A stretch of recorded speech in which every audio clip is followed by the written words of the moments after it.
எதுக்குங்க பையன் வேணும்? பையன் எதுக்கு வேணும்? ஏங்க, நான் சம்பாதிச்ச சொத்தெல்லாம் அனுபவிக்கிறதுக்கு பையன் வேணாமா? நம்ம கேட்போமா இல்லையா?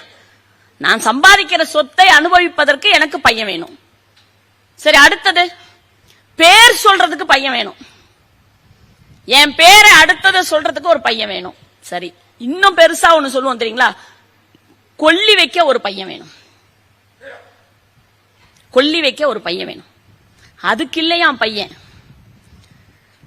நீங்கள் பெற்றெடுக்கிற வாரிசு உங்கள் பெயர் சொல்வதற்கோ உங்கள் சொத்துக்களை பாதுகாப்பதற்கோ அல்லது உங்களுக்கு கொல்லி வைப்பதற்கோ இல்லையா? பின்ன எதற்கு? நீங்கள் செய்த தான தர்மங்களை பின்பற்றுவதற்காகத்தான் வாரிசு என்பது. வாரிசுங்கிறது எதுக்குன்னா, நீங்க செய்யற தான தர்மங்களை பின்பற்றுவதற்காக.